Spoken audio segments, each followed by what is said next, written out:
tugur.kz ұсынады. Ұлттық қауіпсіздік комитетінің Сардарларда ел аумағында экстремистерге қарсы кезекті арнайы операция жүргізіп 16 адамды ұстады. Бұдан былай кімдер және қандай түр сұрпат заңға келте келуі мүмкін? Елімізде тыйым салынған діни әдебиеттер тізімі жасалды. Биылдың өзінде олардың саны 600-ден асқан. Қазақстанда соқыр сенімге алданушылар саны азаяр емес. Жыл басынан бері жұртты жихадқа шақырып, теріс ағымдағы дінді уағыздаған 72 сайт анықталыпты. Қазіргі күнде олардың басым бөлігі жабылған. Еліміздегі діни қызмет және діни бірлестіктер туралы заң қатаңдатылмақ. Қазір құжатқа енгізілген өзгерістер талқылаудан өтуде. Дін туралы заңнамалар қатаңдатылады. Осыған қатысты заң жобасы мәжілістің қарауына жіберілуге әзірленіп жатыр. Бүгін діни киімге қатысты дауға да соңғы нүкте қойылды. Жыл соңына дейін хиджаб киюге заң жүзінде тыйым салынуы мүмкін. Күні кеше Ақтөбе мен Оңтүстік Қазақстан облыстарында арнайы операция жүргізіліп, 11 жат пиғылды азамат ұсталған. 16 жасқа дейінгі балалар мешіттерге, құлшылық орындарына, діни жоралғыларға әке шешесінің рұқсатынсыз қатыса алмайды. Бүгін мәжіліс депутаттары талқылаған діни қызмет және діни бірлестіктер туралы заңға толықтырулар мен өзгертулер енгізу жөнінде жобада осындай түзетулер енгізілген. Сондай-ақ Қазақстанға дәстүрлі мешіттен тыс жерлерде неке қию рәсімін өткізуге тыйым салынбақ. Жат ағымның жетегінде кеткендер бүгінде ата-анасы әдет ғұрыппен салт дәстүрден жеріді. Өзінің шынайы болмысын мойындағысы жоқ. Мұның басты себебі діни сауатсыздық. Бізде соңғы кезде өрімдей жас жігіттер сақалын сапситып қойып, балақтарын шорт кесіп келеді. Бетін тұмшалап, бүркөп, қап-қара көйлек киген қыздардың қатары көбейді. Бұл біздің ұлтымызға да, сана сезімімізге де, дәстүрімізге де келмейді. Қазақта қара кию кісі өлгенде киеді. Қара жамылып отыр екен деп. Үйдің иесі өлді, немесе бала шағасы қырылды деген сөз. Әрине, әркімнің өзі не кием десе, су кием деген бостандығымыз бар деген сөз ғой, ол басқа нәрсе. Мынау әдейлеп тұрып, бізге қарсы шығатын, қазақты бөлетін, Құдай деген адамның жүрегінде болу керек емес па? Қазақстан көпұлтты зайырлы мемлекет, айқын ұстаным, азаматтардың наным сеніміне бостандық берілген. Ислам атын жамылғандар дінге күйе жағуда. Жұртты жихадқа шақырып, жат елде соғысып жүргендер қаншама. Талай отбасының шаңырағы шайқалды. Олар Қазақстанда тыйым салынған лаңкестік ұйымның лаң тірлігін насихаттаған. Яғни сыртқы ықпалдың айдағанымен жүріп, айтқанын істеген.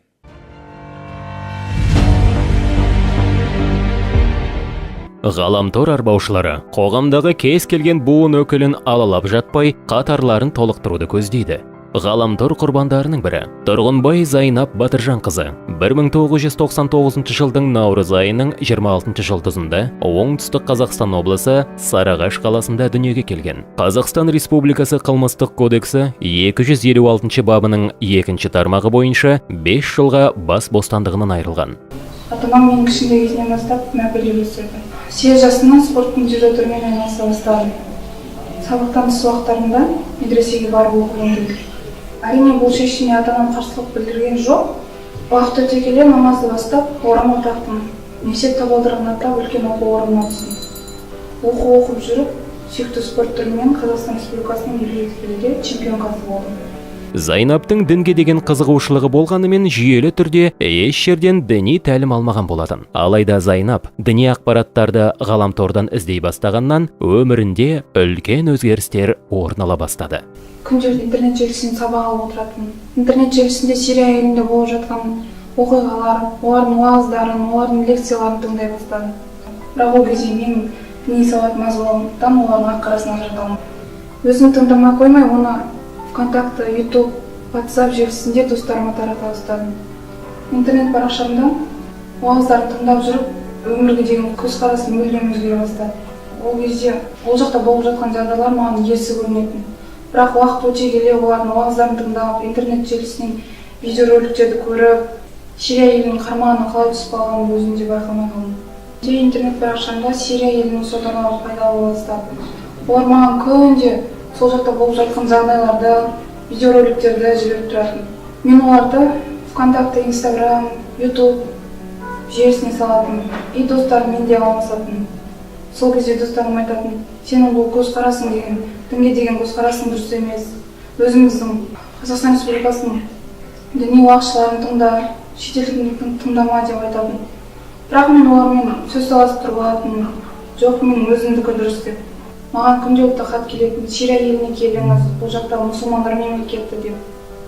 Халифат шындық деп, пайғамбарымыз саллаллаху алейхи вассаламның халифат жайлы айтқан хадистерін күнде жіберіп отыратын. Мен сол діни көзқарастарының арқасында достарыма, бауырларыма видеороликтерді тарата бастадым. Мен бұл жасаған істерімнің бәрін қылмыстық жазаға тартылатынын білген жоқпын. Мен қазір жазаны өтеу мекемесінде өз жазамды өтеп жатырмын. Сонда анам айтатын: қызым, интернетіңді қой, осы интернетінен бір күн жапа шегіп қаласың деп. Міне сол кезде мен анамды тыңдамаған екенмін. Тыңдамағанның арқасында осы қателікке жолықтым деп ойлаймын.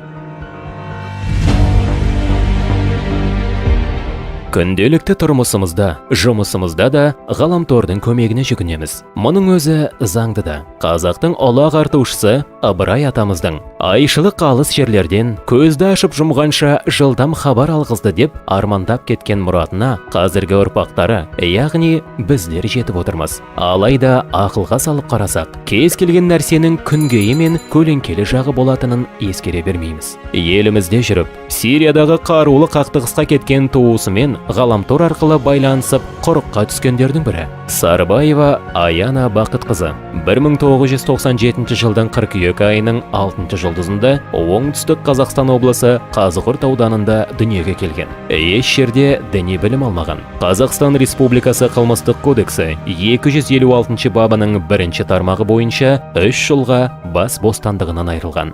Қазығұрт ауданында атаулы мектепте 10 сынып оқып жүрген кезімде туысқан әпкемнің ықпалымен дінге келдім. Дінге қатысты мен білім иелерінен емес, тек интернет желісінен қарап отырдым. Атап айтқанда ВКонтакт, YouTube, WhatsApp желілері арқылы алып отырдым. Жарияланып жатқан барлық ақпараттарды білім болмағандықтан олардың дұрыс емес екендігіне қарай алмадым.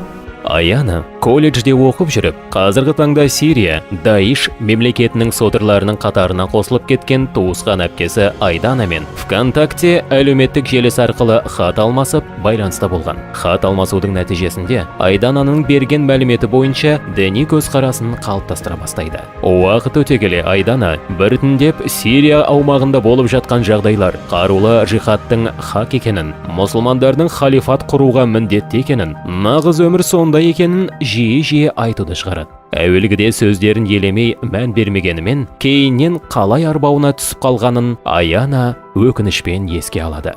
Ол маған ол жақта мұсылмандар мемлекет екенін, ол жақта хақ жихад екенін атап көрсеткен болатын. Сонымен қатар ол маған ВКонтакте желісі бойынша, WhatsApp желісі бойынша барлық Сирияға қатысты мәліметтерді жіберіп отырды. Оның ішінде атап айтқанда хадистер, уағыздар, еш негізі жоқ, дәлел жоқ хадистер. Дұрыс хадис па, ол жағына қарай алмадым, себебі менде ешқандай діни білім болған жоқ. Сол уақыттан бастап менде араға біраз уақыт салмай менде радикалдық көзқарас пайда болды. Мен өзім жасаған қылығыма бәрі жасаған қателігімді шын жүрекпен өкінемін.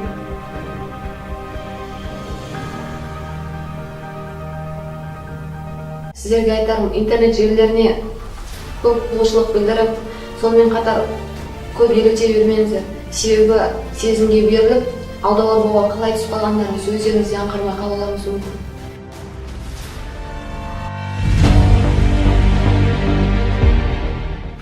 Қазақстан жаһандағы 1,5 миллиард мұсылмандардың бір бөлшегі. Асыл дініміздің атын жамылып, исламға еш қатысы жоқ біреулердің қоғамға іріткі салуы бәрімізді қынжылтады.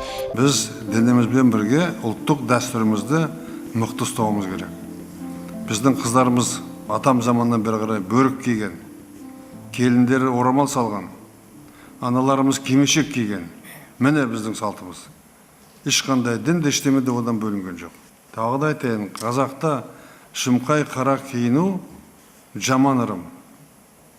Кішісі өліп, қара жамылып отырды деген сөз бар. Сонда біздің жастарымыз осындай бізге керек емес, ата-бабамыздан қалмаған өсиетке қарай жүретін болса, еліміздің болашағы не болады? Біз оған жол бермейміз. Мына тәуелсіз елді оларды тайтаңдатып қояйық деп жасап отырғанымыз жоқпыз.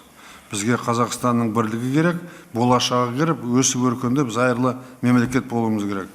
Жазықсыз жандардың қанын төгу, қай дін, қандай ағым ақтай алатын қылмыс ол? Айтыңдаршы.